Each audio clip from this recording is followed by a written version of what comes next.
లక్షలాది మందికి మన తెలుగు మ్యాట్రిమోనీ ద్వారా వివాహాలు జరిగాయి. తెలుగు వారి #1 చాయిస్ తెలుగు మ్యాట్రిమోనీ.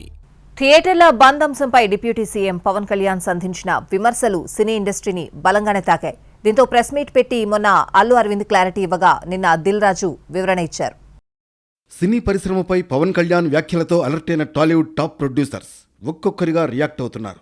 పెద్దన్న తిడితే పడతామని పవన్ కళ్యాణ్ ఉద్దేశించి అన్నారు నిర్మాత దిల్ రాజు. ఆయన సినిమాను అడ్డుకునే దమ్ము ధైర్యం ఎవరికీ లేదన్నారాయన. పవన్ సినిమాను టార్గెట్ చేశారన్న ప్రచారం నెగిటివ్గా జనంలోకి వెళ్ళిందన్నారు. సమావేశంలో థియేటర్లు బంద్ చేయాలన్న నిర్ణయమే తీసుకోలేదని క్లారిటీ ఇచ్చారు దిల్ రాజు. ఇప్పుడు కళ్యాణ్ గారికి ఏదైనా కోపం వస్తే పెద్దన్న అన్నాను కదా, పెద్దన్న తిడతాడు, పడతాము, ఏముంది?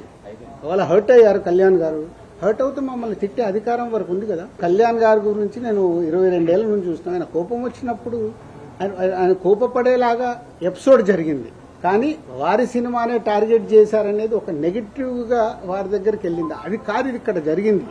June 1 థియేటర్లు బంద్ అని మీరందరూ హెడ్లైన్స్ ఇవ్వడమే మేజర్ ప్రాబ్లం. అంతకుముందు నిర్మాత అల్లు అరవింద్ కూడా దీనిపై స్పందించారు. ఆ నలుగురి కబంధ హస్తాల్లో సినిమా థియేటర్లు ఉన్నాయని ప్రచారం చేస్తున్నారని, ఆ నలుగురిలో తాను లేనన్నారు.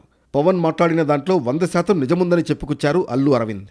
ఆ నలుగురు కబంధ హస్తాలతోటి ఇండస్ట్రీని పట్టు బాబు, ఆ నలుగురికి నాకు సంబంధం లేదు. ఆ నలుగురిలో నేను లేను.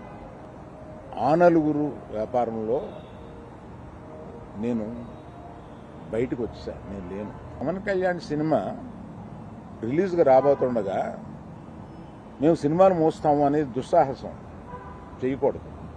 అది పెద్దలు కానివ్వండి, చిన్నలు కానివ్వండి చెప్తున్నాను. ఎందుకంటే మన ఇండస్ట్రీ నుంచి వెళ్ళి మన ఇండస్ట్రీ నుంచి ఎవరు ఏది అడిగినా హెల్ప్ చేస్తున్న మనిషి ఆయన. సినిమా పరిశ్రమకు ప్రభుత్వం సహకరిస్తున్న హరిహర వీరమ్మలు రిలీజ్ సమయంలోనే థియేటర్ల బంద్ అంశం తెరపైకి ఎందుకు వచ్చిందన్నారు ఏపీ మంత్రి కందుల దుర్గేష్. సినిమా పరిశ్రమ అభివృద్ధికి ఏపీ ప్రభుత్వం కట్టుబడి ఉందన్నారు ఆయన. ప్రభుత్వం ఇంత సహకరిస్తున్నప్పటికీ కూడా ఎందుకు ఈ రకమైన వాతావరణం సృష్టించబడుతుంది అనేటువంటి విషయంలో, ముఖ్యంగా హరిహర వీరమల్ సినిమా రిలీజ్ అవుతున్నటువంటి సందర్భంలో కూడా ఈ వాతావరణం రావటం ఏమిటి, ఇటువంటి అన్ని అంశాల మీద ఒక కూలంకషమైనటువంటి ఎంక్వైరీ జరిగితే రాబోయే రోజుల్లో సినిమా పరిశ్రమకు మరింతగా సహకరించడం ఎలా కుదురుతుందనేటువంటిది మేము ఒక కార్యాచరణ ఏర్పాటు చేసుకోవడానికి ఉపయోగపడుతుందనే ఆలోచనతోటి ఎంక్వైరీకి మేము చెప్పడం జరిగింది. తమలో తమకు యూనిటీ లేదంటున్న నిర్మాతలు ఏపీ ప్రభుత్వాన్ని కలుస్తారా? నిర్మాతల వివరణతో ఈ వివాదం ఇంతటితో ముగిసినట్లేనా? నిర్మాతల వివరణకు పవన్ రియాక్షన్ ఏంటి అన్నది ఆసక్తికరంగా మారింది.